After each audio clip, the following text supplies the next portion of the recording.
राम हरे राम राम राम हरे हरे हरे भक्तबिंद हरे कृष्णा कृष्णा कृष्णा हरे हरे हरे राम राम हरे हरे। नमो विष्णुपदाय कृष्ण पृष्ठाय भूतले श्रीमद् भक्तिवेदांत स्वामी नामिने नमस्ते सरस्वती देवी गौरवाणी प्रसारण एक दूसरे का सुनवादी कृष्ण चैतन्य प्रभु नित्यानंद श्री अद्वैत हरि गौर हरे कृष्णा। कैसे हो आप लोग? वेदांतपुर आप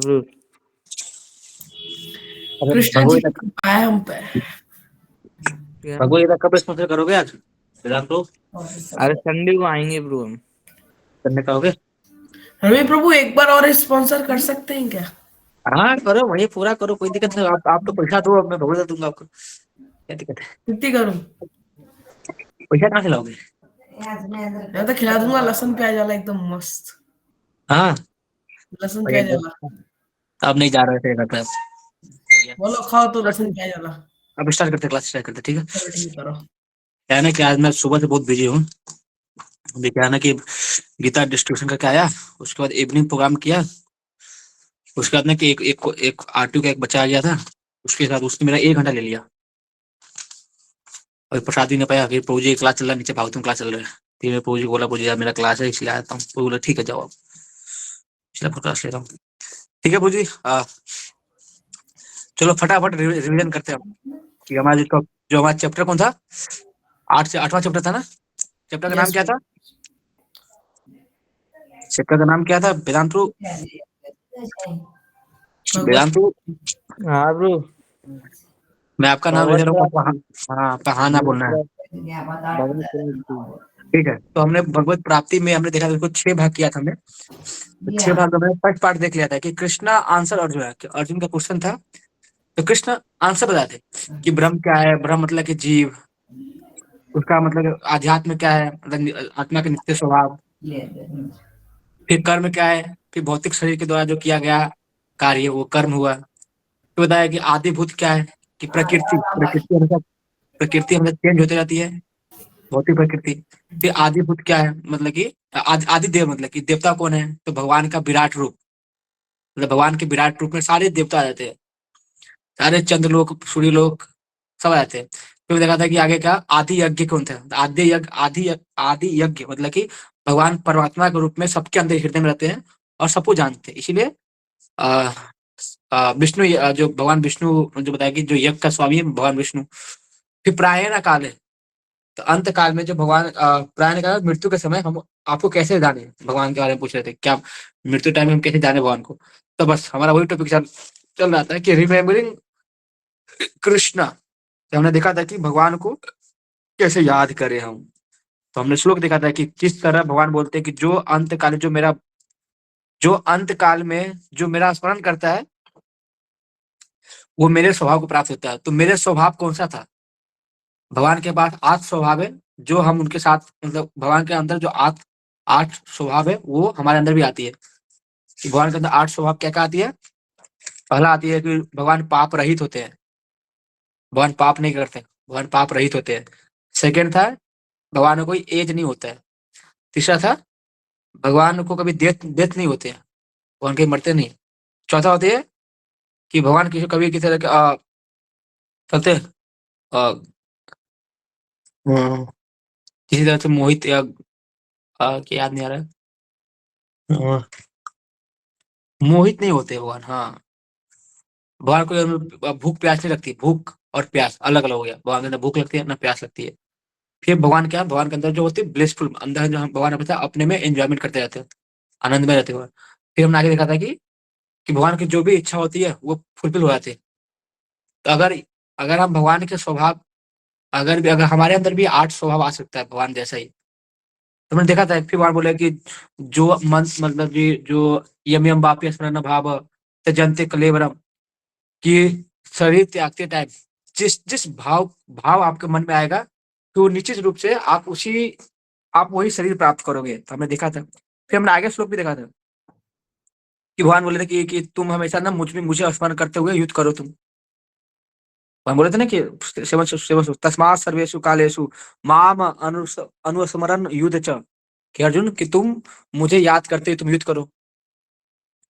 हे अर्जुन, तुम्हें यह सदैव कृष्ण रूप में मेरा चिंतन करना चाहिए, साथ ही युद्ध करने के कर्तव्य को भी पूरा करना चाहिए। अपने कर्मों को मुझे समर्पित करके तथा अपने मन एवं बुद्धि को मुझ में स्थित करके तुम निश्चित रूप से मुझे प्राप्त हो सकोगे। मतलब कि हमें कृष्ण को चिंतन करना है और अपना पढ़ाई भी करना है। मतलब अपने पढ़ाई करने के साथ किसी लड़की का याद नहीं करना है, और वो हीरोइन है, वो सोशल मीडिया में ये हीरो है, ये मूवी है, पुष्पा 2 आ गया, ये देखने जाना है, ये चिंतन नहीं करना है। तो किसको याद करना है? भगवान को याद करते करते हमें अपना कर्तव्य पूरा करना है। मतलब अपना कर्तव्य क्या होगा? पढ़ाई करना है। तो हम पढ़ाई तो करते हैं, लेकिन चिंतन किसी और चीज का चलता रहता है। वो चिंतन का रिप्लेस करना है, कि वो चिंतन के में जगह पर भगवान आना चाहिए। ठीक है, और सारे कर्मों का फल भगवान को समर्पित करना चाहिए, और इस तरह से भगवान में अपना पूरा बुद्धि स्थित करेंगे, तभी हम भगवान के पास पहुंच पाएंगे। तो हमने ये श्लोक देख चुका था। फिर आगे शायद हम देखा था 8 8 9 भी देख चुके थे शायद। 8 9 नहीं देखे थे ना, याद है क्या किसी को? ठीक है, हम चलते रहते आगे आगे देख लेंगे। 8 श्लोक देखते हैं, 8वां श्लोक। अभ्यास योग युक्ते न चेतसा न अन्य गामिना परम पुरुषम दिव्यम याति पार्थ अनुचिंतन। आप लोग भगवत खोल कर ना, ठीक है ना? आपका ध्यान भगवत होना चाहिए। श्लोक पढ़ रहा हूँ, श्लोक के साथ भगवत ध्यान होना चाहिए। वेदांत खास आपके लिए बोल रहा हूँ। हाँ हे ब्रो। पार्थ, जो जो व्यक्ति मेरा स्मरण करने में अपना मन निरंतर लगाए रखकर और विचलित भाव से भगवान के रूप में मेरा ध्यान करता हुआ मुझको अब सही प्राप्त होगा। आपको अनम्यूट कर दो। तो क्या बोल रहे हैं भगवान? क्या बोल रहे हैं कि हे पार्थ, कि जो व्यक्ति मेरा स्मरण करने में अपना मन निरंतर लगाए रखकर अविचलित भाव से भगवान के रूप में मेरा ध्यान करता है, वो मुझको अवश्य ही प्राप्त होंगे। तब भगवान बोल दिया ना कि भैया आपको भगवान प्राप्त करना है क्या? हाँ, तो भगवान बोलते हैं कि अगर मुझे प्राप्त करना चाहते हो तो मैं जो बोलता हूँ करो, मेरा स्मरण करो निरंतर, सततम कीर्तन तुम 24 भगवान का चिंतन करते रहो, और अविचलित भाव से भगवान के रूप में भगवान का ध्यान रखो, कि भगवान को मानते हो कि परम भगवान कृष्ण है, उनका चिंतन करते रहो। जैसे होता है ना कि जो परमात्मवादी होते हैं, जो ब्रह्मवादी होते हैं, तो वो लोग चिंतन करते हैं ना। जो योगी होते हैं, सीधा बैठ जाते हैं, भगवान को याद करते हैं, पूरा घोर होते हैं। आपने देखा होगा, किसी ब्रह्म ज्योति में गए होंगे, वो बोलते हैं कि आप अपना आंख बंद कीजिए, आप अपने आपके अंदर में आपके अंदर परमात्मा के रूप में ध्यान लगाइए, उधर से सो जाओगे। हम लोग कर नहीं पाएंगे। इसीलिए आप अंदर ही रहकर भगवान का चिंतन कीजिए कि भगवान का रूप रंग लीला कितना अच्छा भगवान है। इस तरह से फिर ऐसे करने के बाद ही आप भगवान को प्राप्त कर पाओगे ना, वरना भगवान को प्राप्त नहीं कर पाओगे। इसलिए हमें भगवान बताते हैं कि मुझे चिंतन करने के लिए मैं प्रोसेस बताता हूँ कि मुझे इस तरह से तुम चिंतन कर सकते हो, तभी मेरे पास आ पाओगे। ठीक है, भगवान का जो चिंतन करना है, तो भगवान के साथ में भगवान का नाम के रूप में चिंतन करो। हरे कृष्ण कृष्ण कृष्ण हरे हरे, हरे राम राम राम हरे हरे। तो ये सीधे भगवान का नाम को चिंतन कर सकते हो। तुरंत हमें ऐसा ही करना पड़ेगा, क्यों? करके मन हमारा बहुत चंचल होती है। अगर हम मन में अगर भगवान का चिंतन नहीं करें, तो मन हमारा कहीं और चिंतन करवाएगा, कुछ ना कुछ चिंतन करवाएगा। इसीलिए अपने मन में भगवान का चिंतन करना चाहिए। ठीक है ना? तो यहाँ प्रभुपाद बोलते हैं कि भक्त हरे कृष्णा का जप करके अपनी पूजा के लक्ष्य परमेश्वर का उनके किसी भी रूप नारायण के साथ ही राम आदि निरंतर चिंतन कर सकता है। तो भगवान बोलते हैं कि मेरे जो भक्त होते हैं, तो मुझे कोई भी रूप में पूजा कर सकता है। भगवान कितने सारे नाम है, किसी भी नाम में भगवान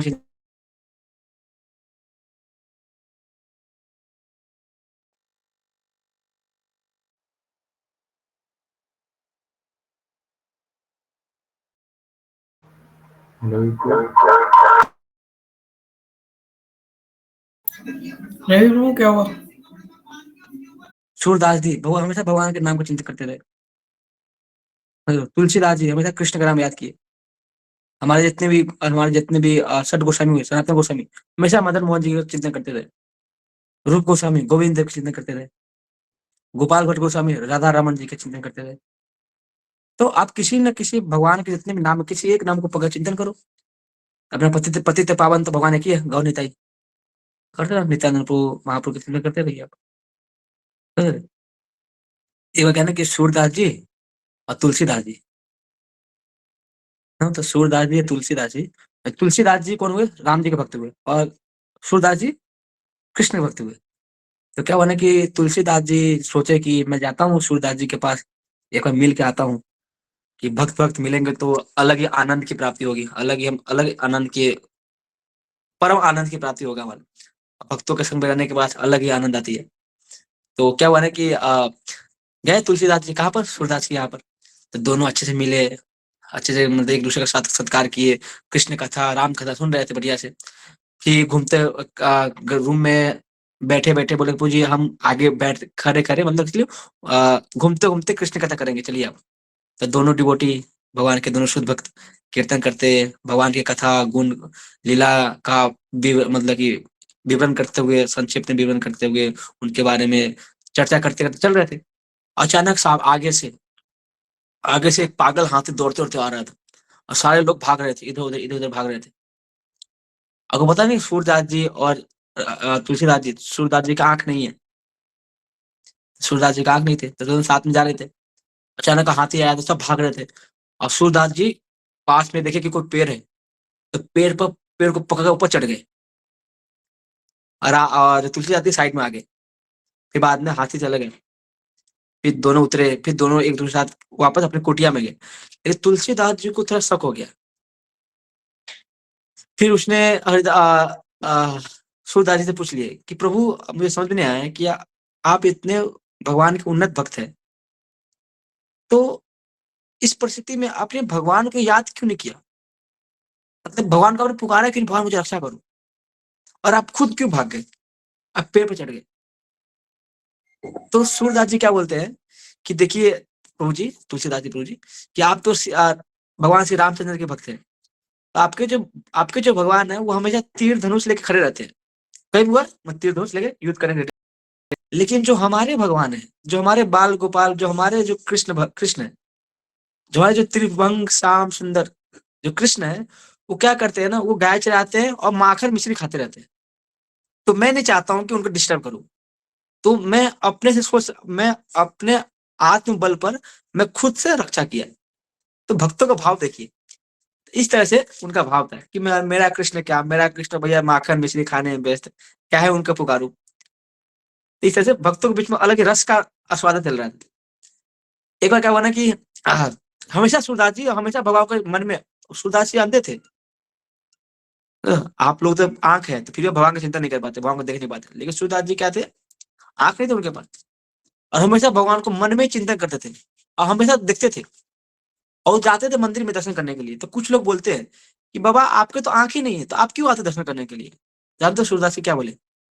मैं मंदिर इसलिए नहीं आता हूँ कि मैं भगवान को देख सकूं, मैं मंदिर इसलिए आता हूँ कि भगवान मुझे देख सके। तो हमें ध्यान रखना चाहिए कि हम भगवान को देखने नहीं जा रहे, भगवान हमें देखे इसीलिए हमें जाना चाहिए मंदिर में, समझ रहे हो?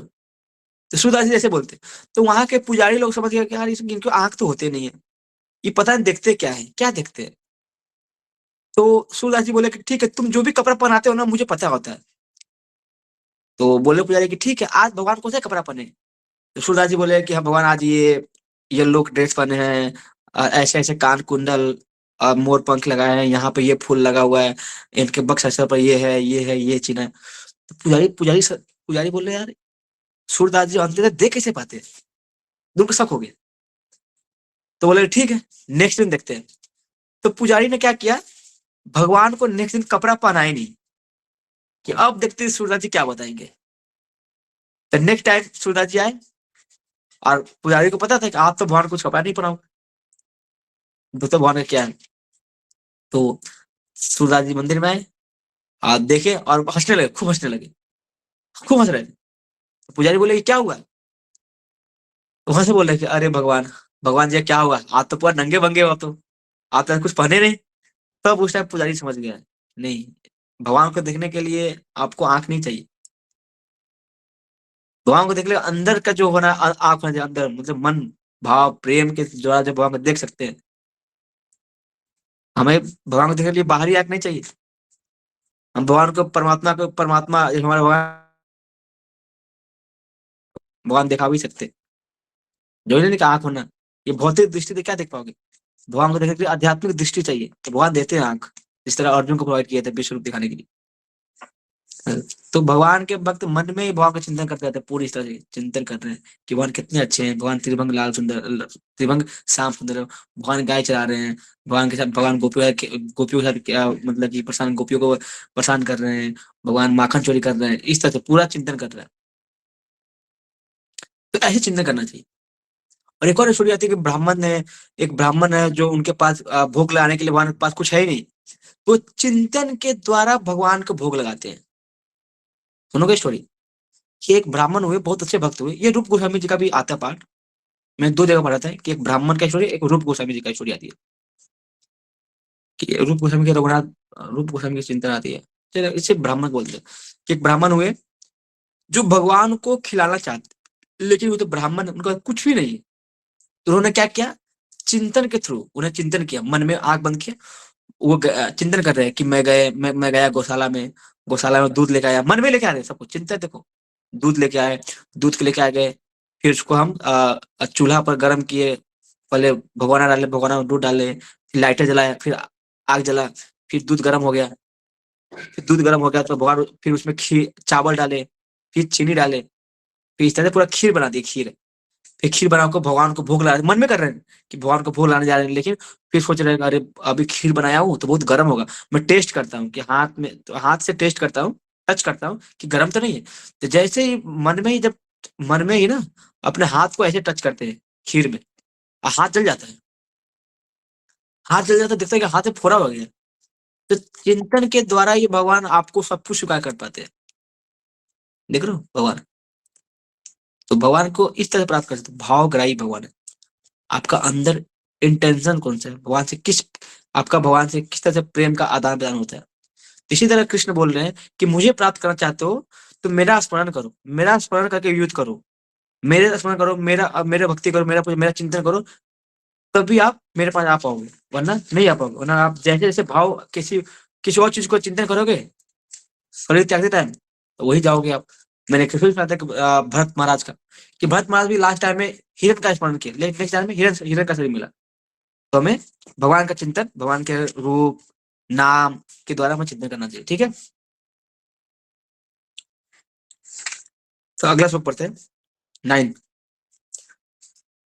कवियं पुराणम अनुसिता, कविवं पुराणम अनुशासिता राम, अनो अन्यासाम अनुसमरेत या अनुस्मरेत या सर्वस्य धात्राम अचिंत्य रूपम, रूपम आदित्यवर्णम तम प्रस्थान, कि मनुष्य को चाहिए कि वो परम पुरुष का ध्यान, सर्वज्ञ पुरातन नियंता लघुत्तम से ही लघुत्तर, प्रत्येक का पालन करता, समस्त भौतिक बुद्धि से परे, अचिंत्य तथा नित्य पुरुष के रूप में करें। वो सूर्य के भांति तेजवान है और इस भौतिक प्रकृति से परे है दिव्य रूप में। तो भगवान का चिंतन बारे में बता रहे हैं कि भगवान का चिंतन के, भगवान के मनुष्य को चाहिए कि हमें भगवान को इस तरह से हमें ध्यान करना चाहिए कि भगवान क्या है, सर्वज्ञ है, ओमनीपोटेंट है, सर्वव्यापी है, सर्वव्यापी है भगवान, और पुरातन है, और क्या है, नियंता है। सबका कंट्रोल कौन, भगवान के पास ही है, पूरा कंट्रोलर भगवान ही है, हम कुछ कंट्रोल नहीं है। बोला था कि मैं कंट्रोल कर रहा हूँ, भैया क्या कंट्रोल कर पा रहे हो आप, अपने निंद्रा पर कंट्रोल नहीं कर पाते, आप सोते हो तो उठ जाते हो अपने आप, मैं नहीं सोऊंगा, फिर भी नींद सो जाते हो। तो हमें अपने आप पे भी कंट्रोल नहीं है, भगवान सबके कंट्रोलर है।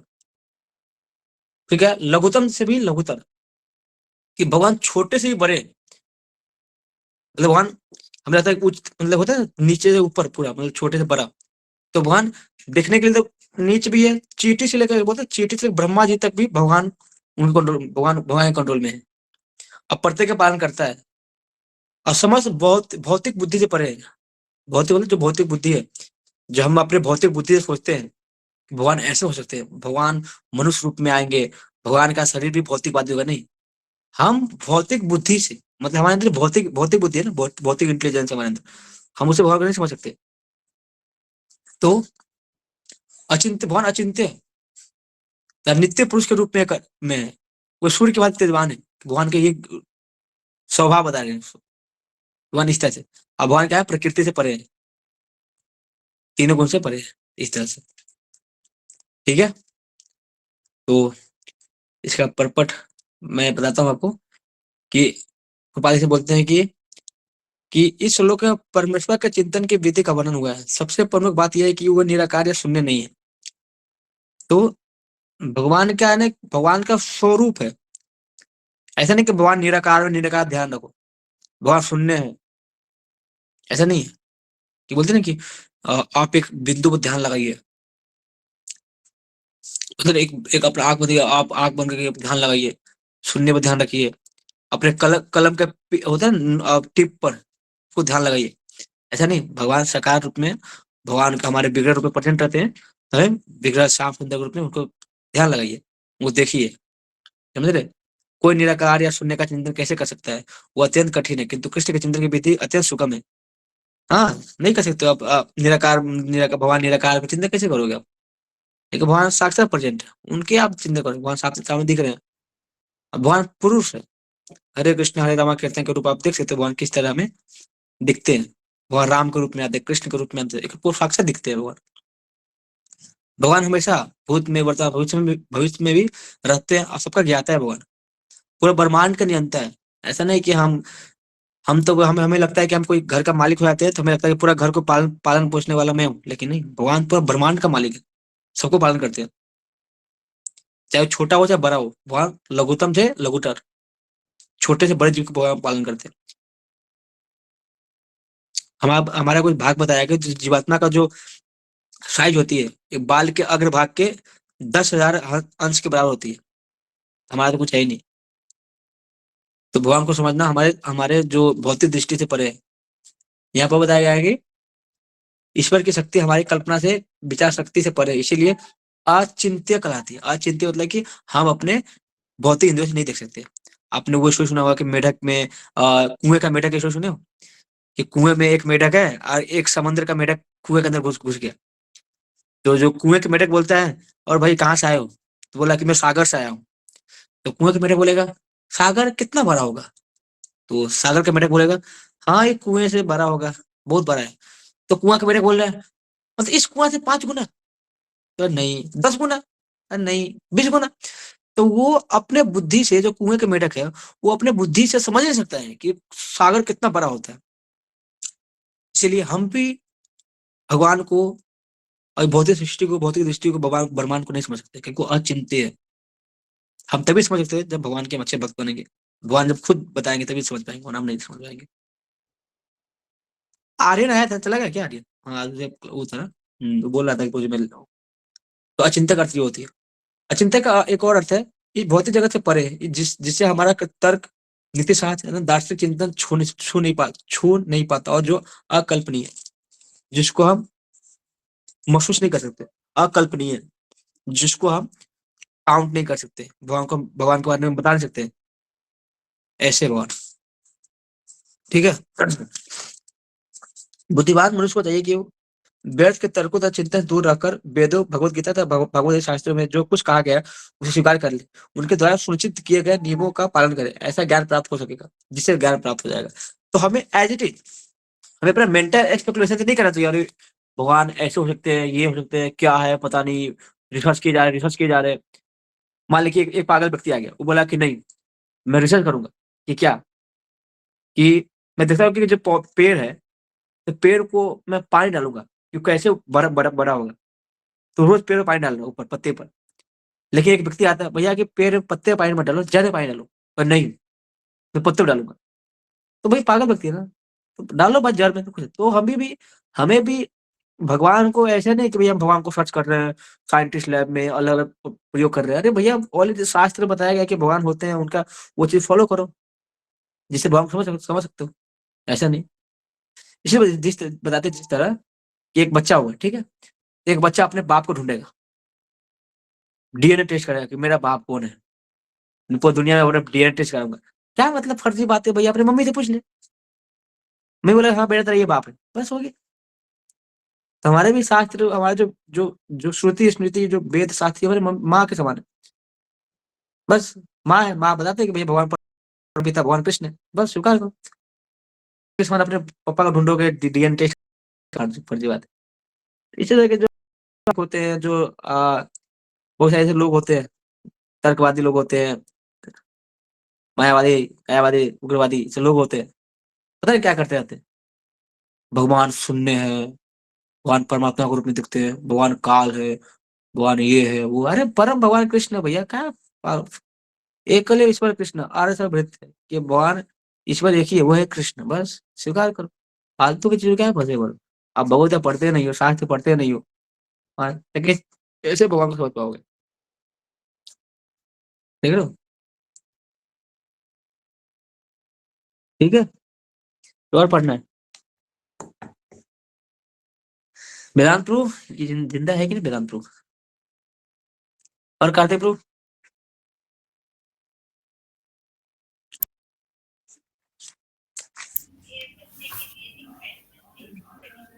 रवि प्रभु एक क्वेश्चन था। हाँ बोल रहा कुछ।